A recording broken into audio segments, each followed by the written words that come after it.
안녕하세요. 이번 시간에는 AWS의 다양한 완전 관리형 서비스를 이용해서 성능 및 보안 요건을 충족한 엔터프라이즈 규모의 블록체인 플랫폼을 구축한 람다 256의 이야기를 나누고자 합니다.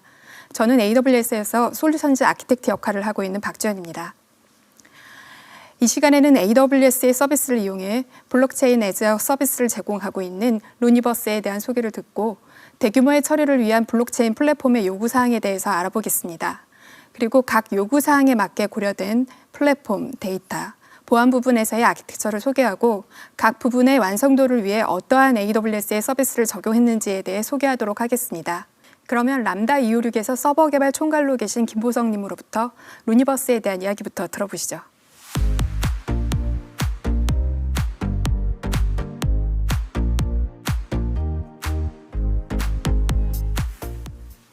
안녕하세요. 람다 256에서 루니버스 아키텍트 담당하고 있는 김보성입니다. 우선 람다 256 소개부터 간략히 하겠습니다. 람다 256은 2018년 4월 업비트 운영사인 두나무의 블록체인 연구소로 출발하였습니다. 2019년 4월에는 람다 256을 분사를 하였고요. 2019년 4월 루니버스 1.0 오픈을 하였습니다. 그리고 오는 6월 루니버스 2.0 오픈을 하게 됩니다. 루니버스의 경우 블록체인 대중화를 위해서 극복해야 할 것들에 대해서 몇 가지를 살펴보겠습니다. 사용자 입장에서는 키 관리, 그리고 불편한 UI, UX, 그리고 뎁 접근성을 위한 채널 결여, 그리고 개발자 입장에서는 속도, 확장성 이슈, 그리고 다양한 프로토콜 및 시스템과의 통합 이슈, 그리고 마지막으로 비즈니스 입장에서는 블록체인 숙련자를 구하기 어렵고 블록체인 R&D 비용이 높은 점, 그리고 잠재 고객 채널 접근이 쉽지 않은 점에 대해서 대중화에 대해서는 좀 극복해야 될 것이라고 생각을 하고 있습니다. 특히 체인과 뎁 측면에서 요구사항을 살펴보자면 다음과 같습니다. 우선 뎁의 경우 대량의 유저를 서포팅을 할 수 있어야 되고, 그리고 아주 고성능이 필요하고, 그리고 아주 훌륭한 유저 익스피리언스가 필요합니다. 그리고 특히나 아주 쉬운 업그레이드 가능한 그런 체제를 지원을 해야 되는데요. 하지만 현재 이더리움만 보더라도 트랜잭션 코스트가 굉장히 높습니다. 그리고 트랜잭션 퍼포먼스도 10에서 20 TPS 정도로 상당히 낮은 편이고요. 그리고 특히나 블록 컨퍼메이션 타임이 되게 낮기 때문에 응답 시간이나 이런 측면에서 굉장히 낮은 기대보다 낮은 성능을 보여준다고 볼 수 있겠습니다. 그렇다면 어떻게 접근해서 이러한 이슈들을 해결해야 되는지 생각해 보자면 다음과 같은 것들을 고려해 볼 수 있겠습니다. 우선 이더리움이 확장성 문제를 해결할 때까지 기다리는 방법이 있을 수 있겠습니다. 그리고 혹은 제3의 이제 블록체인 플랫폼들이 주장하는 화이트 페이퍼를 믿고 기다리는 것도 한 가지 방법일 수 있겠습니다. 그리고 또 하나는 아주 처음부터 그냥 스크래치부터 블록체인 플랫폼을 만드는 방법 또한 가능할 테고요. 하지만 람다 루니버스 같은 경우는 고성능의 사이드 체인을 기반으로 한 바스 블록체인 플랫폼을 제공하는 방식으로 접근을 하게 되었습니다. 특히 기업 대상으로 조금 더 고민해야 할 것들이 있는데요. 블록체인에 대해서 이제 러닝 커브가 높다는 점, 그리고 인프라와 그리고 운영을 위한 고용을 해야 되고, 그리고 투자를 해야 된다는 이런 비용적인 측면, 그리고 도메인 스페시픽한 툴들이 조금 모자란 것들이 좀 있습니다. 예를 들면 월렛이나 토큰이나 디센트럴라이즈 아이디, 그리고 볼트, 그리고 키 매니지먼트, 에어드랍 툴 같은 것들이 좀 도메인 스페시픽한 그런 툴이라고 볼 수 있는데요. 이러한 툴들이 좀 많이 기업 고객에는 더 필요한 것 같습니다. 그리고 특히나 기업 고객 같은 경우는 레거시 시스템이 있는데 이 레거시 시스템과의 인티그레이션 또한 쉽게 지원이 가능해야 됩니다. 그리고 무엇보다도 이제 엔터프라이즈 레벨에서 안정성은 당연한 거고요. 그렇다면 루니버스가 처음에 시스템을 만들 때 어떤 요구사항 및 제약을 가지고 저희가 시스템을 정의를 했는지 간략히 소개해 드리도록 하겠습니다. 우선 루니버스는 크게 루니버스 메인넷과 바스 공통 플랫폼, 그리고 루니버스 사이드 체인으로 구성되어 있는데요. 루니버스 메인넷의 요구사항이 어떤 것들이 있는지 간략히 보겠습니다. 컨센서스 알고리즘을 어떻게 써야 되는지, 어떤 게 있는지, 그리고 체인은 어떻게 구성되어 있는지, 그리고 네트워크 토폴로지는 어떻게 되어 있는지, 그리고 노드 매니지먼트 툴은 어떤 게 있는지, 어떻게 구성을 해야 되는지, 그리고 온체인 가버넌스 툴은 어떻게 있는지에 대한 요구사항들이 있었고요. 그리고 사이드 체인 같은 경우, 특히 데디케이티드 사이드 체인 같은 경우는 클릭 한 번에 이제 사이드 체인이 구성이 되고 거기에 대해서 이제 관리가 되고 트랜지션 날릴 수 있어야 되고, 이런 요구사항, 온디맨드 방식의 사이드 체인 서비스가 돼야 된다는 요구사항이 있었고요. 그리고 컨센서스 알고리즘. 그리고 여기서 몇 가지 뽑아보자면 블록 리워드를 뭐 줄 건지 말 건지, 그리고 성능은 어느 만큼 낼 것인지, 그리고 게스는 필요할지 안 할지, 지불을 해야 되지 안 할지 이런 요구사항들이 좀 있었습니다. 그리고 이쪽은 이제 디디케이트 사이드체인과 쉐어드 사이드체인에 대한 요구사항이 계속 이어지는 부분인데요. 여기서도 특징적으로는 뭐 블록 오딧, 즉 앵커링을 어떻게 할 것인지, 그리고 쉐어드 체인 같은 경우는 멀티 테넌트 시스템을 어떻게 이제 제공할 것인지, 그리고 컨트랙 베이스로 어떻게 샤드 얼로케이션 할 것인지와 같은 요구사항들이 있었습니다.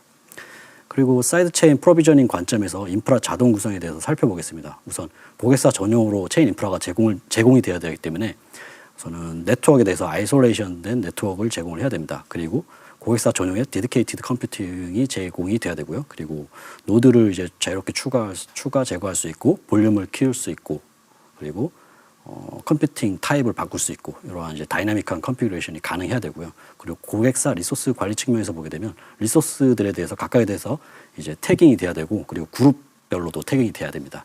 그리고 고객사 입장에서 보게 되면 아무나 어노니머스가 접근해서 쓰는 것을 원치 않거든요. 예를 들면 제이슨 RPC나 웹3, 트러플 같은 이더리움 생태계에서 제공하는 오픈소스나 아니면 루이버스에서 랩핑해서 제공하는 REST API에 대해서 이제 퍼미션 기반으로 액세스 컨트롤을 해야 되는 그런 고려도 돼야 되고요. 그리고 특히나 정교하게 이제 배터리 내갖고 UCG에 대해서 남겨야 되는 그런 설계 사항들이 있습니다. 그리고 저희가 이런 인프라를 처음에 자동으로 구성한다 그랬을 때 이제 아마존을 쓰게 되잖아요. 그러면 아마존 인프라의 이제 제약사항부터 좀 먼저 확인을 했었어야 됐습니다. 저희를 도와주시는 이제 아마존 측에 이제 많은 아키텍트 분들하고 매니저 분들이 도움을 많이 주셔갖고 이런 좀 많은 이제 도움을 받았던 부분이 있는데요. 이제 예를 들면 VPC 같은 경우는 개수가 저희는 디폴트가 이제 5개였는데 루이버스 같은 경우는 20개로 맞춰서 사용을 하고 있습니다. 그리고 클라우드 포메이션 스택 같은 경우도 디폴트가 200개인데 뭐 최대는 1000개까지 가능하다고 하시더라고요. 근데 저희 같은 경우 이제 중간 단계는 500개 정도로 지금 맞춰놨고 필요시 이제 1000개로 늘리게 됩니다. 그리고 시큐리티 그룹 같은 경우도 이제 5000개로 맞춰놨고요. 이런 제약들이 있었고, 이런 제약 하에 이제 사이드 체인을 어떻게 몇 개를 만들 수 있냐 봤을 때 이론적으로는 사실 12000개까지 가능히 합니다. 그렇지만 저희는 이제 아키텍트 분들의 이제 조언을 얻어갖고 이제 6000개 정도 절반 수준으로 좀 맞춰놓은 상태입니다. 그리고 다음은 인프라 플랫폼 아키텍처를 좀 살펴보겠습니다. 본 장표는 이제 전체 논리 아키텍처인데요. 크게 4가지 레이어로 나눌 수 있습니다. 어플리케이션 레이어, 그리고 인터페이스 레이어, 서비스 레이어, 그리고 플랫폼 레이어 이렇게 있는데 윗단에는 이제 루이버스 콘솔, 그리고 스캔, 그리고 오픈 API, 그리고 웹3, 그리고 저쪽 하이퍼레저 패브릭에 대한 SK까지 제공하는 그런 어플리케이션 레이어가 있고, 중간에 인터페이스 레이어 같은 경우는 마이크로 서비스에서 얘기하는 BFF 형식으로 각 이제 어플리케이션마다 전용의 API 게이트웨이가 있습니다. 그리고 서비스 레이어 같은 경우는 중앙에 있는 데이터 플랫폼을 중심으로 해서 좌측에는 이제 콘솔 바스 도메인, 그리고 오른쪽에는 이제 체인으로 가는 이제 블록 스트림 이제 도메인 쪽이 있습니다. 그리고 밑바닥에는 이제 밑에는 클라우드 인프라 위에 그 각종 미들웨어들, 그리고 쿠버네티스 클러스터, 그리고 오른쪽 아래 이제 점선으로 나온 체인 영역 이렇게 이제 구성이 되어 있고요. 루이버스 2.0 이번에 6월달에 출시하는 루이버스 1.0의 이제 추가 신규 피처는 어떤 게 있는지 간략히 소개드리면 원래 API랑 블록스트림 API, 그리고 웹3 프로바이더가 이제 루이버스 전용으로 제공이 되고요. 그리고 아마존처럼 IAM 기능도 제공을 하게 됩니다. 그리고 좀 더 정교한 이제 배터링이 제공이 되고요. 다음은 이제 이 화면은 저희 앞선 논리 아키텍처를 이제 마이크로 서비스 아키텍처로 이제 매핑한 모습입니다.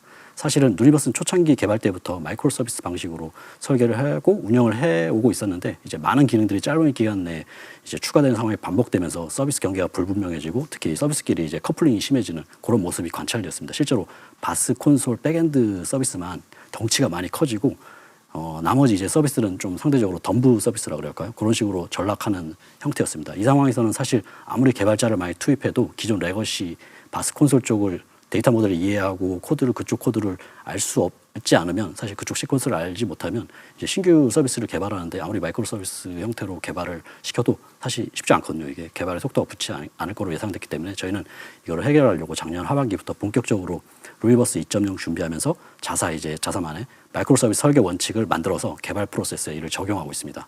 예를 들면 좌측에 나온 뭐 DDD 같은 거로 기반으로 경계 구분을 하는 방법, 그리고 자율조율 오케스트레이션과 커리오그래피로죠. 자율조율 방식의 이제 선택 가이드, 그리고 좀 더 이게 진보된 어드밴스한 내용인데 이제 CQRS, ES 같은 이벤트 소싱 같은 주제를 좀 더 포함해서 저희가 열심히 설계하고 마이크로 서비스를 좀 진화시켜 나가고 있습니다. 다음은 이제 피지컬 아키텍처입니다. 이건 전체는 아니고요. 바스 플랫폼, 공통 플랫폼과 사이드 체인 쪽 이제 피지컬 아키텍처입니다. 루니버스는 사실 모든 게 이제 저희 같이 규모가 작은 회사 입장에서는 따로 전용의 인프라 팀이 없잖아요. 그렇기 때문에 자동화가 굉장히 중요합니다. 저희 같은 경우는 앤서블과 클라우드 포메이션 기준으로 거의 100%다 이제 저희는 자동화율로 보자면 100%라고 볼 수 있습니다. 단 이제 HSM 같이 이제 좀 프라이빗하게 키를 처음에 주입해야 되는 그런 수동 단계 빼고는 사실 루니버스의 전체 인프라 자동화율은 이제 100%라고 이제 말씀드릴 수 있고요. 클라우드 포메이션 같은 경우는 아마존의 이제 굉장히 많은 서비스들에 대한 이제 자동으로 이제 만들어주고 자원들을 관리할 수 있는 그런 굉장히 좋은 이제 툴이라고 개인적으로는 생각하고 있습니다. 그리고 다음은 이제 아까 사이드 체인 쪽에 플랫폼에 대한 내용인데요. 사이드 체인 디자인 어떻게 되어 있느냐? 일단은 사이드 체인은 그 전용의 고객사 전용의 이제 자원이기 때문에 네트워크가 아이솔레이션 돼야 됩니다. 그래서 이제 네트워크 ACL과 그리고 시큐리티 그룹을 이용해서 네트워크를 이제 물리적으로 방어를 하고요. 그리고 서브넷 디자인 같은 경우는 10번 때 이제 시작하는 A 클래스 사설 IP 대역에서 16비트를 앞에 VPC 대역으로 쓰고 그리고 24비트죠. 서브넷을 위해서는 24비트까지 총 8비트를 이제 서브넷 영역으로 사용을 하고 있습니다. 그리고 앞장에서 이제 잠깐 보고 지나왔는데 그때 이제 VPC끼리 통신을 해야 되는데 그때는 저희는 VPC 피어링이라는 이제 아마존의 기능을 사용하고 있습니다. 그리고 사실 이 캐퍼시티가 VPC 피어링과 굉장히 밀접한 이제 캐퍼시티에 영향을 주거든요, 설계.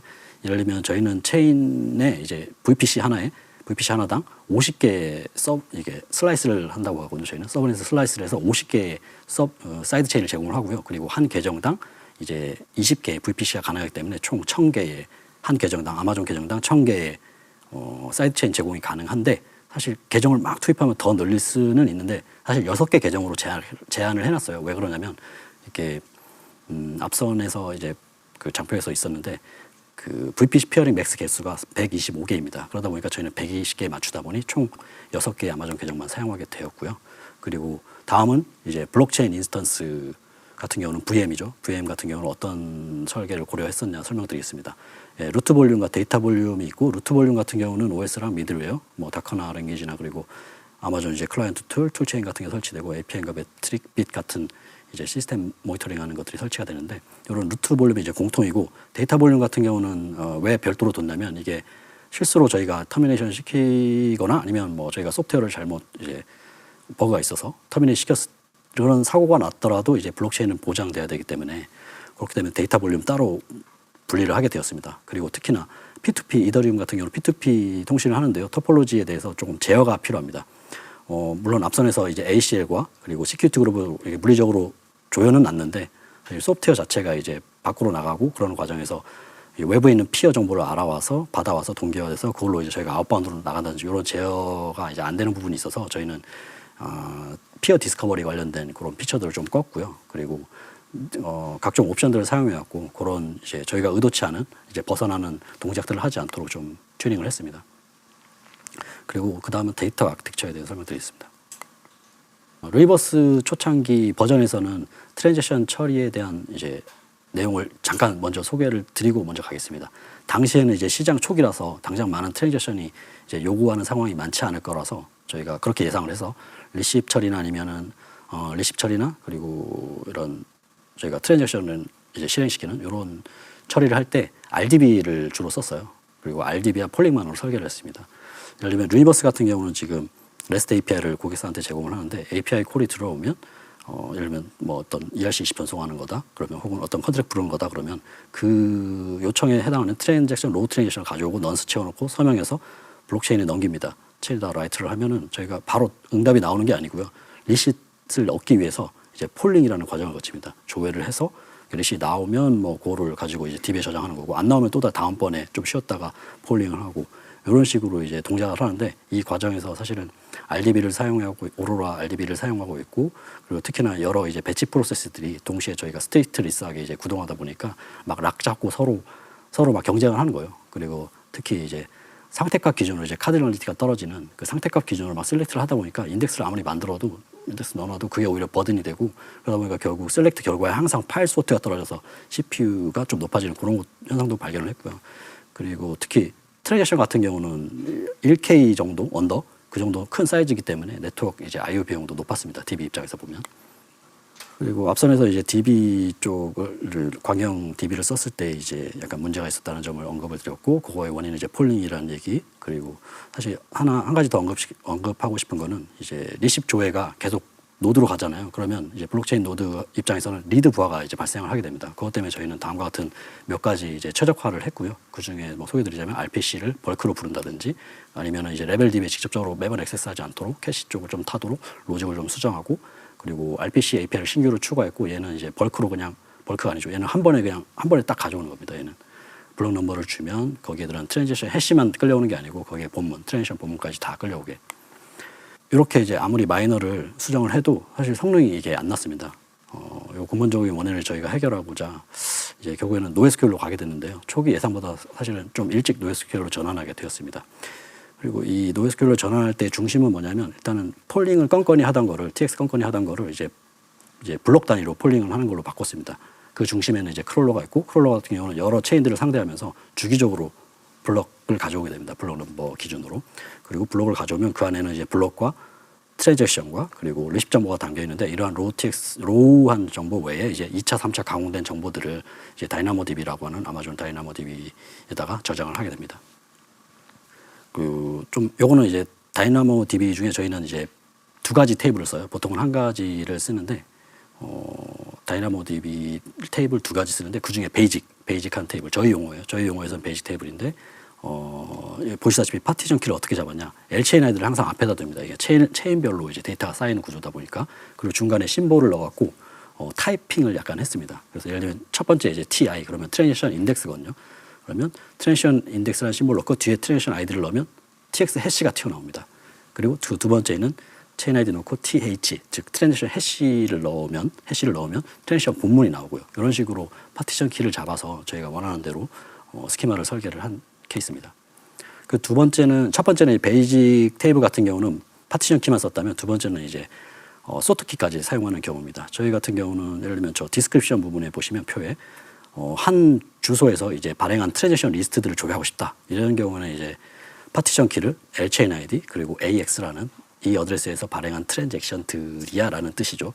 그리고 어드레스를 지정하면 이 어드레스 산하에서 이제 발생했던 모든 데이터들을 끌고 오는 그런 식입니다. 그래서 소트키가 지금 보시면은 좀 특이하게 돼 있죠. 블록 넘버랑 그리고 TX 아이디 그리고 로그 아이디. 그리고 특히나 저희 같은 경우는 세컨더리 글로벌 세컨더리 인덱스라는 그 인덱싱을 기능을 써갖고 예를 들면은 토큰 홀더를 쉽게 뽑아올 수 있도록 그런 것도 조금 적용을 해놓고 있습니다. 그리고 이번에는 저희가 데이터 플랫폼 구성하면서 아마존에서 이제 아마존의 주력 이제 데이터베이스 솔루션들을 쓰게 되는데요. 일단 S3를 보자면 일단 로우 데이터는 S3에 넣습니다. 그리고 리얼타임 데이터 같은 경우는 이제 실시간 이벤트 같은 거 그런 거는 이제 MSK나 키네시스를 사용하고요. 그리고 니어 리얼타임에 이제 조회도 있어야 되고 쿼리도 되는 부분은 아마존 일라스티서치에 저장을 하고요. 그리고 그 외에 저희가 다이나모DB를 써봤더니 굉장히 좋은 거예요. 이게 굉장히 쓰임새가 많은 거예요. 일반적으로 했던 RDB 외에도 이런 게 있구나라고 해서 되게 많은 부분에 적용하려고, 그리고 그래서 그 외의 범위들에 대해서는 다이나모DB를 적극적으로 쓰려고 하고 있습니다. 다음은 보안 아키텍처에 대해서 설명드리겠습니다. 사실 저희가 처음에 루니버스를 처음에 시작하면서 보안에 대해서 되게 굉장히 많이 신경을 썼어요. 몇 가지를 소개하자면 이제 온체인 상에서 컨트랙트를 활용하는 경우 저희 같은 경우는 브릿지 프로토콜과 이제 체인 이제 가버넌스 시스템 그리고 운영을 하다 보면 저희가 토큰도 뭐 전송해줘야 되고 이렇게 해야 되거든요. 그런 컨트랙트들, 에셋이 왔다 갔다 하는 이런 컨트랙트들에는 저희가 멀티시그 스킴을 다 넣어놨어요. 그래서 사실 뭐 어떤 노동작이나 혹은 이런 트러스트 관점에서 조금 디그리 오브 트러스트라고 그러죠. 그걸 좀 높이도록 해놨고요. 그리고 업계가 요구하는 수준 이상의 이제 보안 레벨을 적용하고 있습니다. 뭐 예를 들면은 HSM을 사용해서 각종 규제에 대응한다든지, 그리고 뭐 폴트 프로포게이션 되지 않는 형태로 볼트를 구성했다든지, 그리고 엔벨롭 인크립션이라고 해서 그리고 키 로테이션 버저닝을 통한 이런 이게 아마존의 KMS 같은 겁니다. 이게 그런 시스템도 구성을 해놨고, 그리고 특히 실제로 국내 키사 주간의 블록체인 시험 인증을 작년 말에 통과를 했던 그런 사례도 있습니다. 그리고 이번에는 저희가 이제 소개드릴 내용은 저희 시스템의 이제 보안의 이제 근간이라고 할 수 있는 클라우드 HSM에 대해 소개드리고 싶어요. 예, 클라우드 HSM 같은 경우는 클러스터 기반으로 동작하는 그런 이제 HSM이 하드웨어 시큐리티 모듈이거든요. 요거의 약자인데 얘 같은 경우는 이제 클러스터 안에 이제 요청이 많다 그러면은 HSM 인스턴스를 더 추가하거나 뺀다든가 이런 식으로 동작을 하는데요.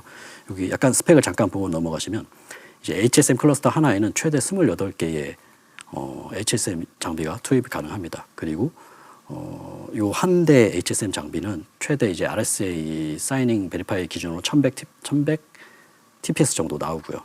그리고 특히나 약간 오해할 수 있는 부분이 이제 클러스터당 키 개수입니다. 이게 HSM 인스턴스당 키 개수가 아니고 클러스터당이기 때문에 사실 한 인스턴스에 아무리 28개 장비를 HSM 넣어놔도 최대 3,300개 이상을 넘어가지 않기 때문에 사실 HSM 장비는 굉장히 고가거든요. 여기다가 모든 유저들의 굉장히 많은 유저들의 키를 다 넣는다. 이거는 안 돼요. 비용 때문에 되게 좋지 않은 방식인 것 같고, 이거 같은 경우는 별도의 이제 키 하이라키를 가져가서 딱 마스터 키만 HSM에 넣어두고 그 나머지는 이제 데이터 암호화된 데이터들인지 암호화된 DK, 암호화된 KK 같은 거는 보통 정규 DB에다가 암호화된 상태로 넣어두는 게 좋습니다. 그러면 이제 루니버스는 어디다가 클라우드 HSM을 사용했는가 간략히 언급을 드릴게요.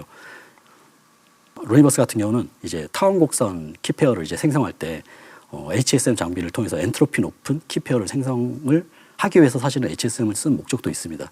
이게 일반 PC나 이런 장비에서 나오는 것보다 그런 장비에서 나오기 힘든 이제 엔트로피 높은 키페어를 생성할 수 있는 점이 있고요. 그리고 RSA 키페어 생성에도 사용을 합니다. 이거 같은 경우는 저희 주요 내부 컴포넌트 사이에 종단간 이제 암호화나 그리고 JWT 토큰 이제 서명하는 데 사용을 하고요.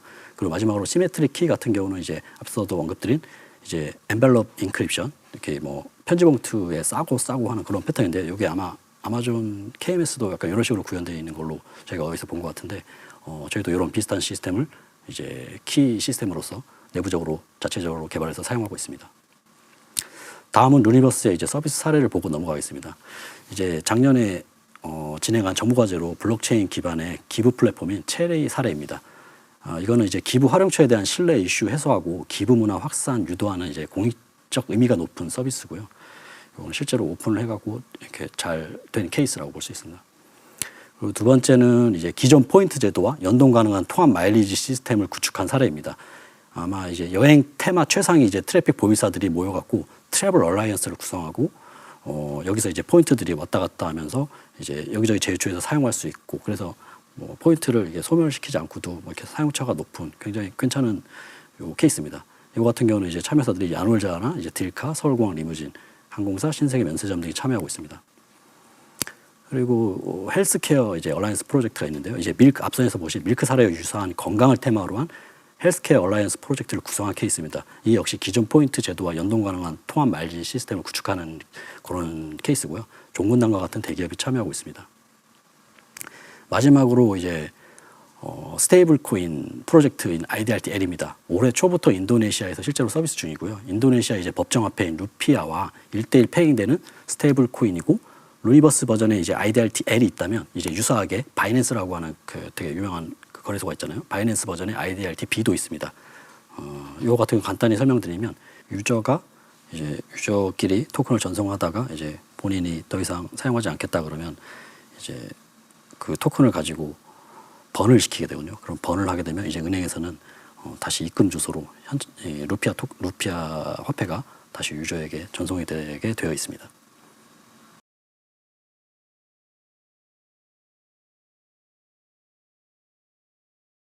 지금까지 제 세션을 들어주셔서 고맙습니다.